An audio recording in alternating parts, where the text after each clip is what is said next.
আজকে আমরা 44তম বিসিএস এর রিটেনের একটা কোয়েশ্চেন সলভ করব। সেটি হচ্ছে একটা ডিজিটাল কম্পিউটারের ব্লক চিত্র এঁকে সেটির কেন্দ্রীয় প্রক্রিয়াকরণ অংশ ব্যাখ্যা করুন। তো এখানে আমরা হচ্ছে ছবিটা দেখি, ডিজিটাল কম্পিউটারের ব্লক চিত্র। দেখেন এখানে হচ্ছে ইনপুট ইউনিট আছে, আর আমরা তাতে হতেছে ডাটা দিচ্ছি। ডাটা দেওয়ার পরে সেটা হচ্ছে গাণিতিক যুক্তি ইউনিট যাচ্ছে। তো কম্পিউটারের যে অংশ ডাটা প্রক্রিয়াকরণ কাজ করে তাকে সেন্ট্রাল প্রসেসিং ইউনিট বলে। সিপিইউকে কম্পিউটারের ব্রেইন বা মস্তিষ্ক বলা হয়। কেন সিপিইউকে ব্রেইন বা মস্তিষ্ক বলা হয়? কারণ সিপিইউ হচ্ছে, মনে করুন এই গাণিতিক যুক্তি ইউনিট, স্মৃতি ইউনিট, এগুলো সব কিছু ছাড়াই কাজ করতে পারে, কিন্তু সেক্ষেত্রে হচ্ছে তার অনেক বেশি পাওয়ার লাগবে এবং গরম হয়ে যায়।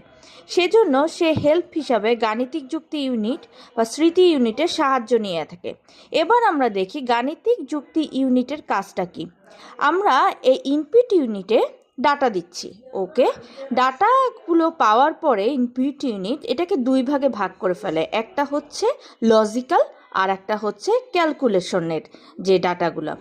ক্যালকুলেশনের ডাটাগুলো সে গাণিতিক ইউনিটে পাঠিয়ে দেয়, আর যেগুলো হইতেছে লজিক্যাল সেগুলো হচ্ছে সে যুক্তি ইউনিটে পাঠিয়ে দেয়। এবার আসি আমরা স্মৃতি। আমরা সবাই হচ্ছে র্যাম, রেজিস্টার, ক্যাশ মেমোরি এগুলোর কথা শুনেছি। যখন আমরা কাজ করি তখন হচ্ছে র্যাম থেকে যদি হচ্ছে আমরা বারবার জিনিসটাকে নিয়ে আসি তাহলে হচ্ছে স্লো হয়ে যায়। এই জন্য আমরা রেজিস্টার বা ক্যাশ মেমোরির হেল্প নিই।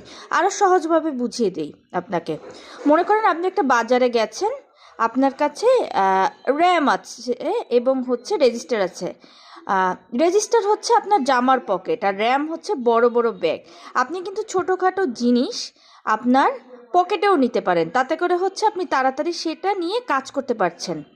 আবার ক্যাশ মেমোরির কথা যদি বলি, ধরলাম আপনি একজন শেফ, আপনি প্রত্যেকটা জিনিস যদি বারবার রান্নার সময় ফ্রিজ থেকে বের করে ইউজ করেন আপনার কিন্তু অনেক বেশি সময় লাগছে। কিন্তু আপনি ক্যাশ মেমোরি হিসাবে যদি একটা ট্রে ব্যবহার করে সেখানে অল্প একটু আদা, একটু রসুন, একটু সবজি, মাছ সব কিছু গুছিয়ে নেন, মশলা, তাহলে কিন্তু আপনি খুব তাড়াতাড়ি রান্না করতে পারবেন। এটাই হচ্ছে ক্যাশ মেমোরির সুবিধা।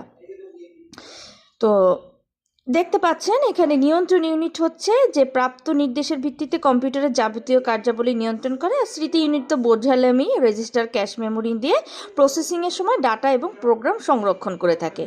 যদি কারোর বুঝতে কোনো কিছু সমস্যা হয় তাহলে কমেন্ট করতে পারেন।